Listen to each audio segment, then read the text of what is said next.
15장 43절 한번 같이 한번 읽죠. 자, 시작. 아라마의 사람 요셉이 와서 강도인 빌라도에게 들어가 예수의 시체를 달라 하니 이 사람은 존경받는 공회원이요 하나님의 나라를 기다리는 자라. 아멘. 네. 네, 누가복음 17장 32절 33절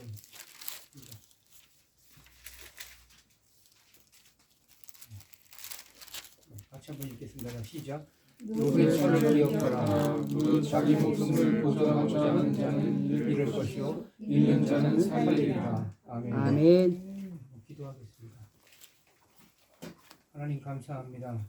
곤란하고 분주한 시대에 저희들이 사는데 하나님 그럼에도 불구하고 저희들의 흐트러짐 없이 주를 섬기게 하시니 감사합니다. 아멘. 저희들의 중심을 붙잡아 주셔서 하나님 좌우로 치우치지 않게 하시고 아멘. 똑바로 주를 향해 나갈 수 있도록 하나님 인도하여 주시옵소서.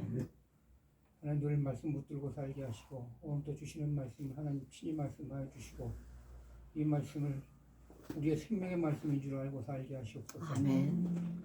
하나님 그리하여 우리가 삶과 사역을 통해서 살아계신 하나님을 증거하는 귀한 역사가 있기를 원합니다. 아멘. 예수님 이름으로 기도했습니다. 아멘.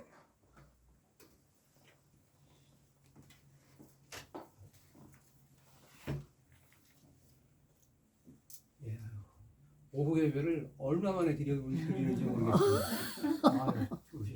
이게 제가 오후 예배를 참 좋아해요. 시간이 넉넉해서 오전에 예배를 드린다 그러면 늘 뭐 20분 뭐 30분 안에 끝내달라고 그래가지고 저는 아주 너무 싫어서 예.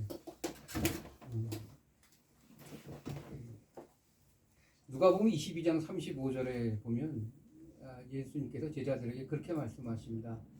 내가 너희를 전대와 배낭과 신발도 없이 보내었을 때 부족한 것이 있더냐 이렇게 물어보니까 제자들이 이렇게 말합니다. 주여 없었나이다.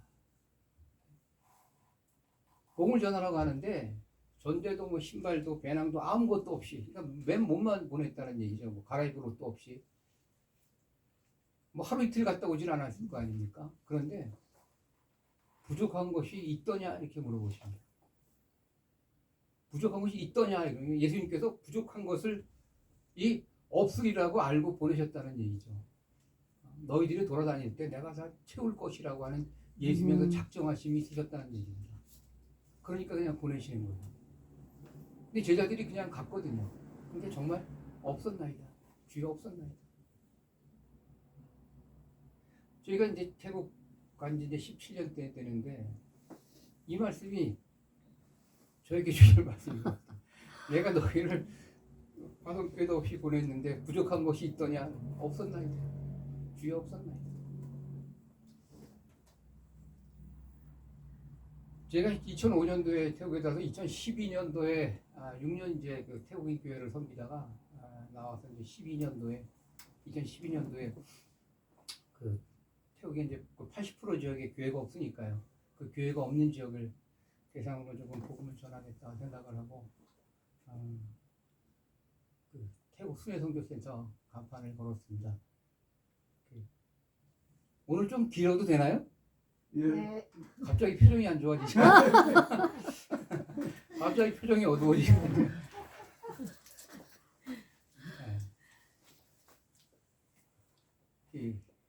제가 2005년도에 가가지고 2012년도 그 당시에 그 방콕 시내 뭐 큰 도시 아닙니까?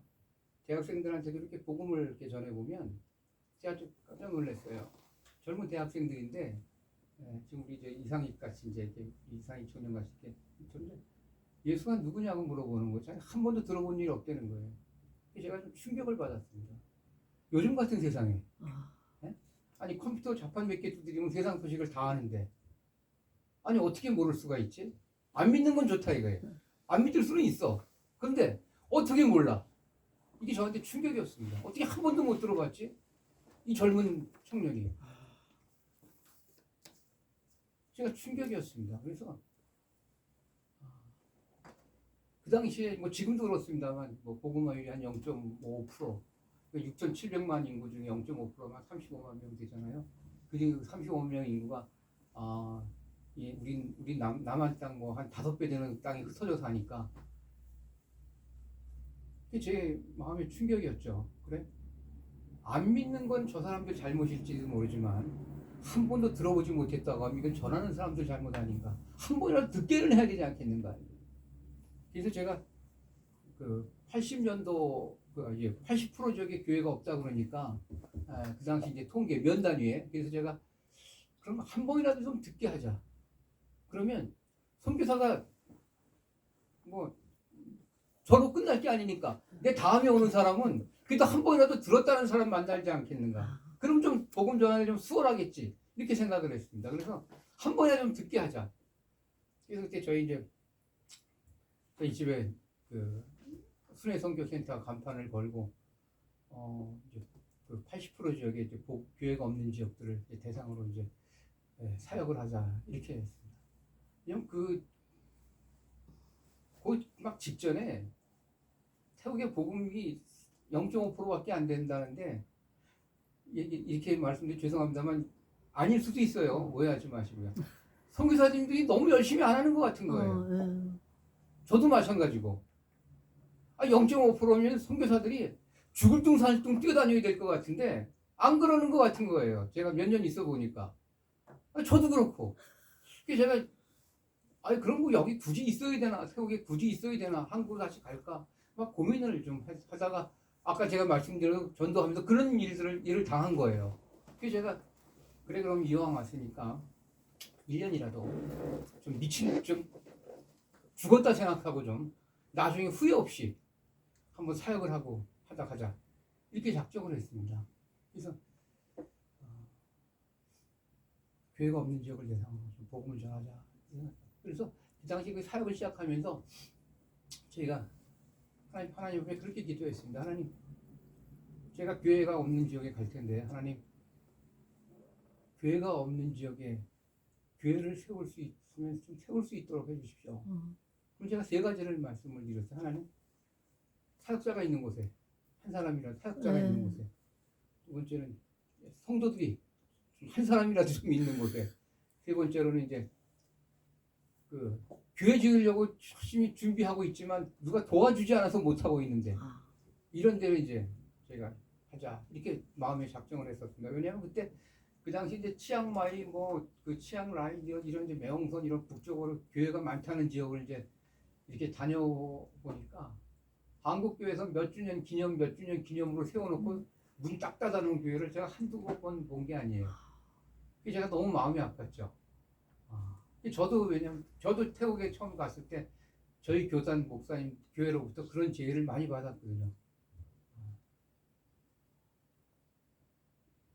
뭐 교회 몇 월 며칠까지 교회를 지었고 헌당 예배 드릴 수 있냐 뭐 있냐 이렇게 제가 늘 짓지 말라고 그랬거든요. 그랬더니 교회 져준다는데 교회 짓지 말라는 선교사 처음 봤다고 딴 데 가서 짓고 이제 이 사람들이 했어요. 저는 이제 교회 짓고 상가라도 얻어서 임대해서 예배 드리고 성도들이 좀 모여서 좀 이렇게 좀 세금이라도 낼 수 있으면 전기세라도 좀 낼 수 있을 정도 되면 그때 가서 이제 이 건축에도 늦지 않지 않겠냐 늘 그랬었죠. 왜냐면 아무것도 없으니까. 네. 그래서 저희가 처음에 그 사역을 시작할 때 저희 주위 선교사님들이 다 반대를 했어요. 저한테 주로 하시는 말씀들이 다 그 말씀들이었습니다. 화성교회도 없는 사람이 한국교회는 보여주는 거 없으면 후원도 안 해주는데 어떻게 하려고 뭐 혼자 다니면서 그걸 하려고 그러냐. 다 반대를 했어요. 그런데 저는 그때 뭐 그게 별로 귀에 안 들어왔습니다. 이게 뭐 믿음이 제가 굳세서 그런 게 아니라 뭘 몰랐으니까 그런 거죠. 뭐 후원이고 뭐 이렇게 뭘 몰랐으니까. 이게 하나님의 일이니까 해야 되는 줄 알고 나한테 주신 마음이니까 해야 되나 보다 이렇게 생각하고 이제 시작을 했었죠. 그런데 2012년도니까 한 10년 지났나요? 네. 이렇게 말씀드린 게 교만이 아니고 자랑은 아닙니다. 하나님께 역사하시는 걸 말씀드리는 건데 그때 저를 저를 만류하면서 만류했던 그분들보다 저희 사역이 더 커졌어요. 아멘. 교회도 더 많아지고. 아멘. 할렐루야.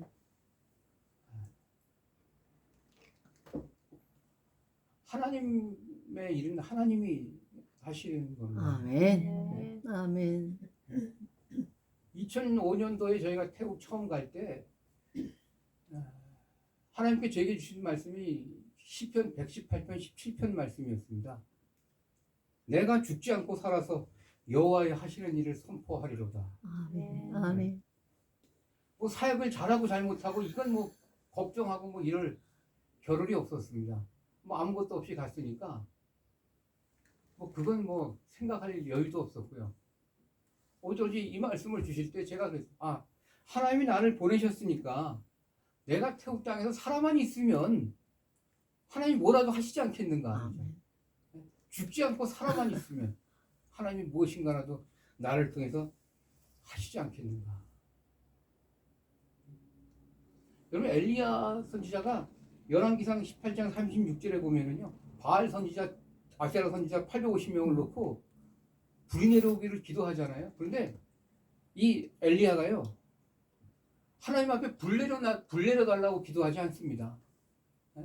하나님, 제가 기도할 때 불이 확 내려와서 제가 다 태우고 저 거짓 선지자들과 저 백성들을 좀 깜짝 놀라게 해달라고 기도하지 않습니다. 엘리야가 이렇게 기도합니다. 아브라함과 이삭과 이스라엘의 하나님 여호와여, 주께서 이스라엘 중에서 하나님이신 것과 내가 주의 종인 것과 주의 말씀대로 이 모든 일을 행하는 것을 오늘 알게 하옵소서. 아멘. 아멘. 불이 안 내려오면 지금 850명한테 맞아 죽게 생겼는데도 엘리야는 불 내려달라고 기도하지 않아요. 아멘. 나는 하나님의 종이다라는 거예요. 하나님께 살아계시다고 하면 저들이 하나님의 살아계심을 알게 해달라는 거예요. 그리고 지금 이 일이 내가 혼자 850명을 상대하고 있지만 이 일이 내가 하는 일이 아니라 하나님의 일이라는 것을 저들이 알게 해달라는 거예요. 아멘.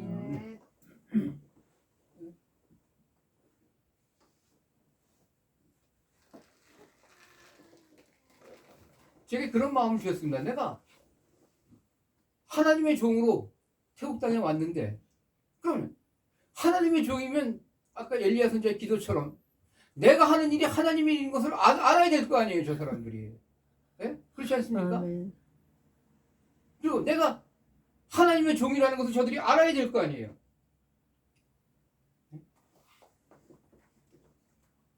그런데 정말 하나님께서 그렇게 하게 하시더라고요. 아멘.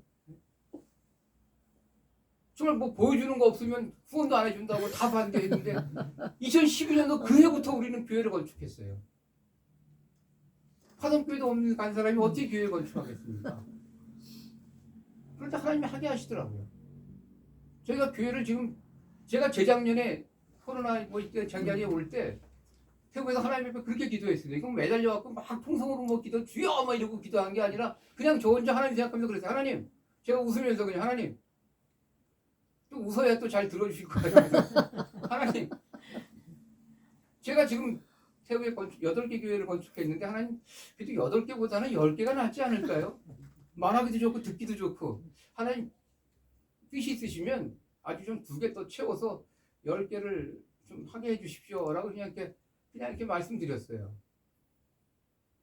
말씀드리고 왔는데 오자마자 어떤 목사님이, 제가 잘 알지 못하는 목사님입니다. 근데 자꾸 꿈에 제가 그분이 4년 전인가요? 5년 전에 태국에 교회를 한 곳 건축해 주셨거든요. 제가 잘 알지 못하는 분인데 소개해가지고.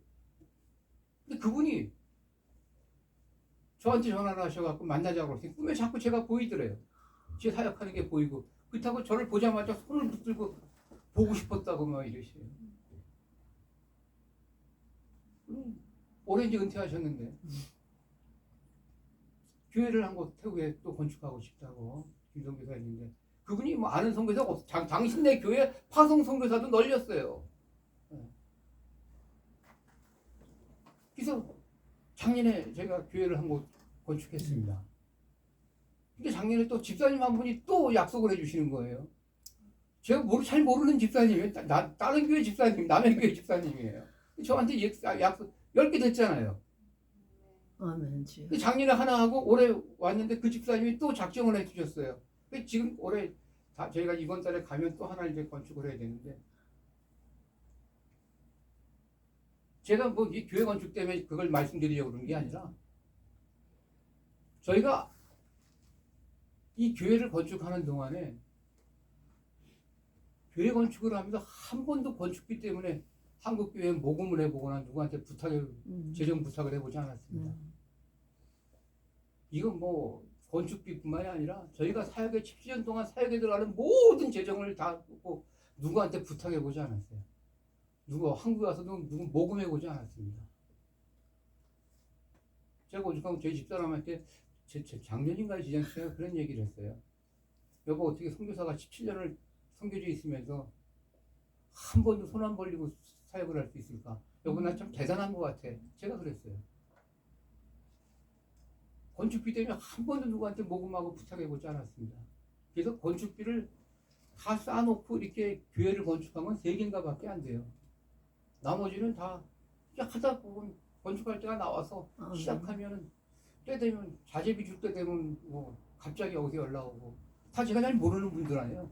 왜냐면 제가 잘 아는 분들은 저를 도와줄 만한 사람들이 없어요. 네.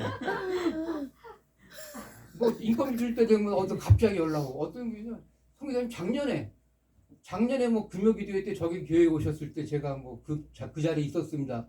1년이 지난 다음에 자재비 줄 때 연락이 와요. 그렇게 해서 저희가 건축을 9개 교회를 했는데요. 제가 처음에 하나님 앞에 기도한 대로 하나님이 해주셨습니다. 다 사역자들이 있었고 성도들도 있었고 다 정말 신실하고, 지금 교회마다 다 사역자들이 있고 성도들도 뭐 한 30-40명씩 다 있고요.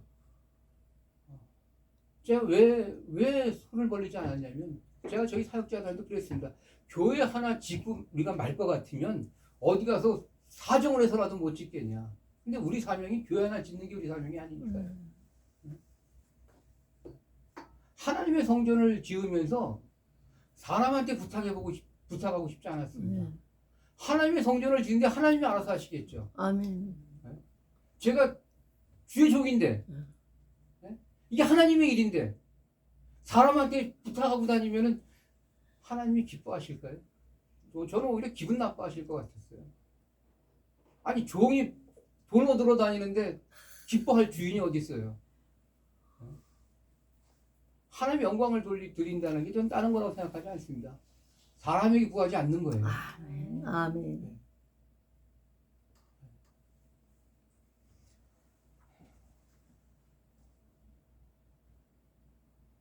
나를 도울 사람이 없다고 하는 것은요, 실망과 좌절이 아니라 하나님의 역사에 대한 기대입니다. 내 주위에 아는 사람이 없는데, 이거 해줄 사람이 없는데 하나님이 도대체 어떤 사람을 어떻게 쓰셔서 이거를 해결하실까 기대가 되는 거죠. 그런데 찬양 그 가사에도 있지만 하나님 한 번도 나를 실망시키지 않으시고, 제가 태국에 처음 이렇게 갔을 때 갈 때 이 찬양을 부르면서 얼마나 울었는지 몰라요. 하나님 한 번도 나를 실망시킨 적 없으시고, 근데 정말 한 번도 저희를 실망시키지 않으시고 그냥 이렇게 혼자 있게 하지 않으셨습니다. 아까 그 성경 말씀대로 부족한 것이 있다면 없었나이다. 없습니다. 그래서 제 기도 제목이 첫 번째가 그겁니다.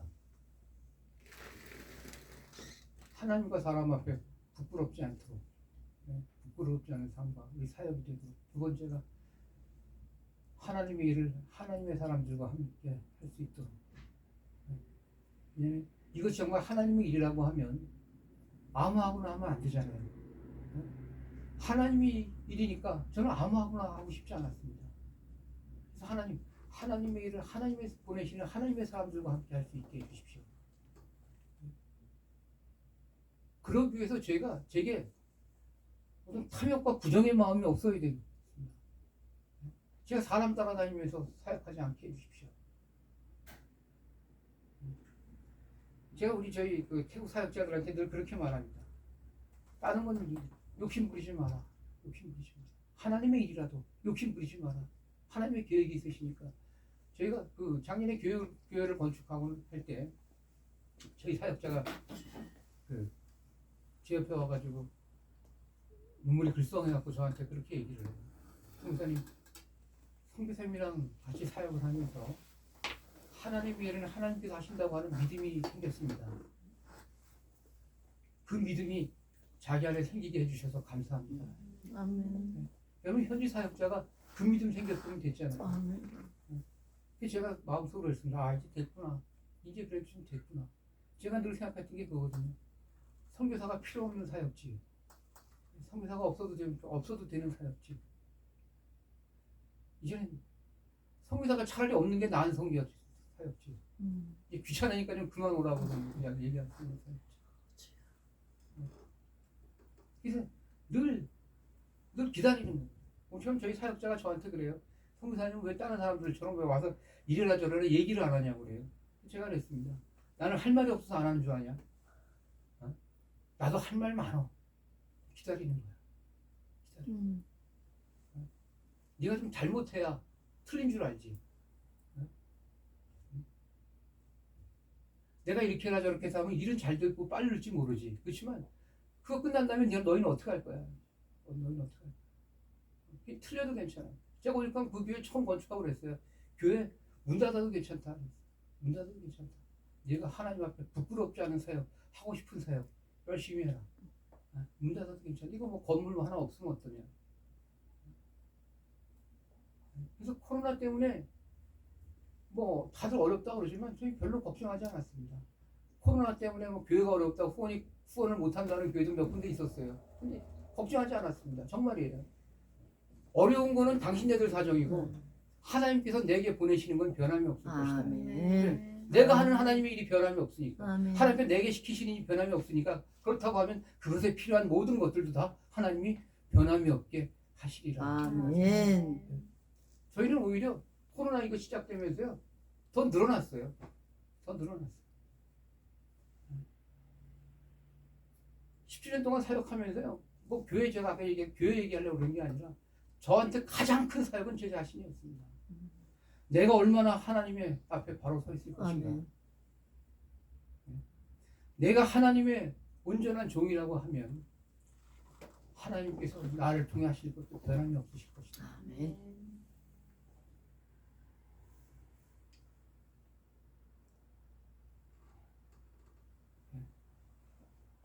태국 사역자들에게, 태국 성도들에게 살아계신 하나님을 어떻게 보여줄 것인가.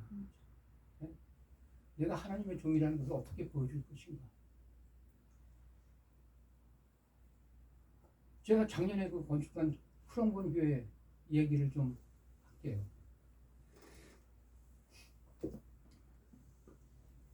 제가 아까 말씀드린 재작년에 왔을 때 목사님 한 분 이제 교회를 약속을 하셨어요. 은퇴 기념으로 교회를 하나 건축하고 싶다고. 그래서 이제 태국에 가서 저희 사역자들을 모아놓고 얘기했습니다. 이래서 우리가 교회를 한번 건축하게 됐는데 코로나 있죠. 또 그 당시에 또 우기가 막 시작될 때예요. 그래서 이제 함부로 그냥 모이지도 못하고 뭐 지역 간의 이동도 잘 어려울 때라 시간이 없으니까 빨리 해야 되겠다.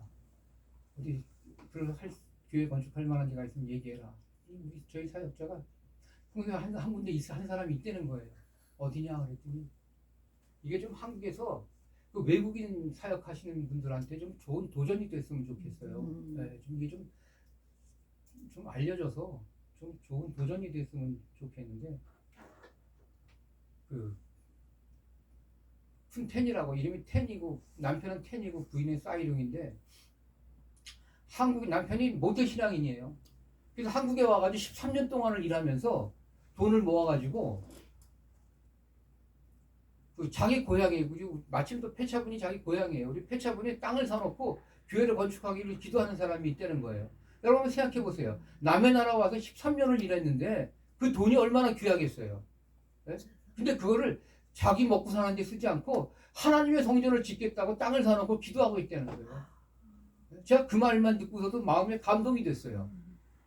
야, 이건 하나님, 제 마음속에, 야, 이거 하나님께서 예배하신 것 같다. 이런 생각이 들었습니다. 가보자. 그랬죠. 물론 비포장도로지만 도로 옆에 땅이 한 600평, 700평 이렇게 되는데, 너무 반듯하고 좋아요.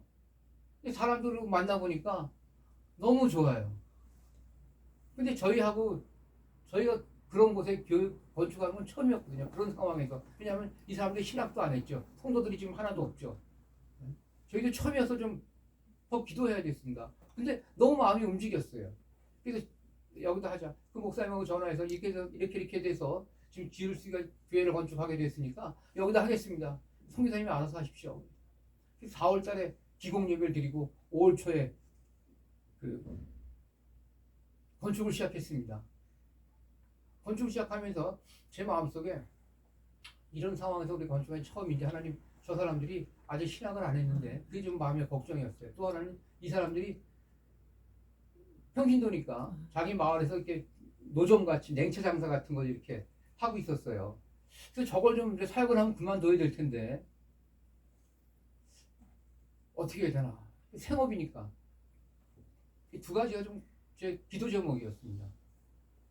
건축을 시작하는 날 제가 그 마을에 이제 건축 현장에 이제 갔죠. 갔더니 이제 그 우리 성도들하고 뭐 일하는 분들하고 한 20여 명 이제 와 있는데 뭐 5월 달이면은 뭐 한 40도 이상 막 이렇게 올라가니까요.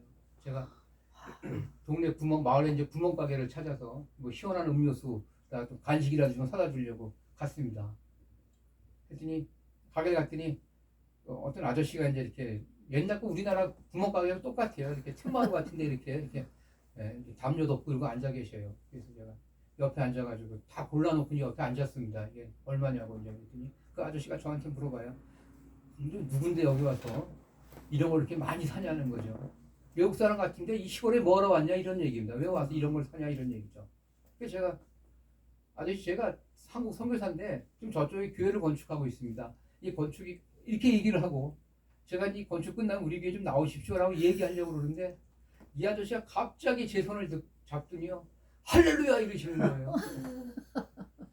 제가 깜짝 놀랐죠. 그러니 막 하나님 앞에 감사 기도를 드리는 거예요. 그러니 막 찬양을 부르고 주기도문을 암송하고 막 이래요. 제가 깜짝 놀랐죠. 이 아저씨 다 끝난 다음에 제가 아저씨 크리스찬이십니까? 크리스찬이라는 거예요. 예수 믿은 지 33년, 이름이 라윈이에요. 이 라윈 아저씨가 예수 믿은 지 30년이 넘었는데 지금 연세가 되게 65세. 예. 자기네 아들, 자식들 3명 있는데 다 예수 믿고 가족들이 다 예수 믿는 거예요. 이 아저씨가 왜 하나님 감사합니다 그랬냐면요. 자기가 그 마을에 처음 몇 년 전에 이사를 왔는데 마을에 교회가 없는 거죠. 교회를 갈 수 없었다는 거예요. 이 마을에서 제일 가까운 교회를 가려면 1시간을 차를 타고 나가야 되는 거예요. 이 아저씨가 다리가 불편하셔갖고 지팡이 짚고 이렇게 그냥 겨우 걸어 다니시는 거예요. 그러니까 교회를 갈 수가 없죠. 그런데 그 마을에 있는 절에서 중들이 매일 찾아와가지고 당신 이사를 왔으면 절에를 와야지 왜 절에를 안 나오냐고 매일 와서 압박을 하고 그랬다는 거예요. 태국 사람들한테 불교는 종교가 아니라 삶 자체니까요. 당연히 절에 나와야 되는 거예요. 안 나오니까. 이 아저씨가 그 중들한테 이렇게 말했다는 거예요. 나는 크리스찬이라는 거예요. 나는 크리스찬이라 절에 갈 수 없다 그랬다는 거예요. 근데 중들한테 뭐라 그랬냐면요. 내가 지금 이 마을에 교회가 세워지게 해달라고 기도하고 있으니까 교회가 세워지면 나는 교회에 나가야 된다고 얘기했다는 거예요. 여러분 생각해 보세요. 이게 얼마나 저는 이 얘기를 듣는데 가슴이 터지는 줄 알았어요. 태국 같은 나라에서 중한테 태국에서는 중들은요 감히 이렇게 만지지도 못해요. 네? 전철을 타면 노약자 성 옆에 중 자리가 따로 있어요. 이럴 정도인데 그 중한테 마을에 교회가 세워지길 기도하고 있다고 하니 이런 얘기를 할 수 있겠어요? 근데 이 아저씨가 그렇게 얘기하고 절을 안 가고 있었다는 거예요. 근데 어느 날 갑자기 선교사가 나타나서 교회를 짓고 있다 그러니까 이 아저씨가 어떻게 안 놀랬겠어요? 네? 이 아저씨가 그러니까 하나님 하나님 자기 기도에 대한 응답이시라는 거예요. 저도 막 가슴이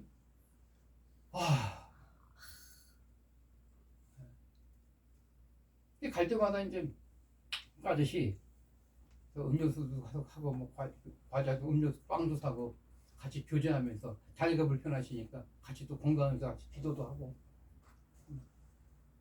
그래서 공사를 시작했는데 우기가 됐잖아요. 이제 6월부터 우기 들어가면 비가 거의 매일 옵니다. 뭐 무섭게 비가 와요.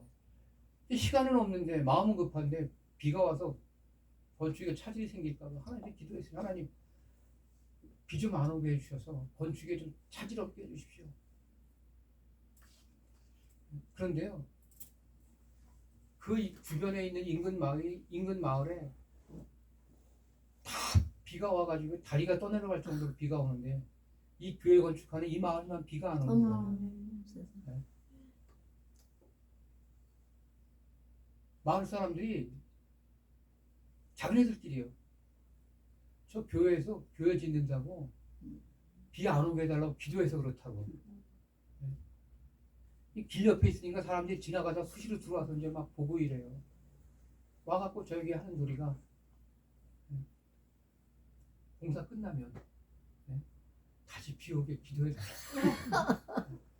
여러분 비가 언제 왔냐면요. 이 공사 다 끝나고 헌당 예배 드리기 전날 교회 마당이 이제 그 흙바닥이니까 돌 다 깔고 그러고 나니까 저녁 때 비가 오더라고요.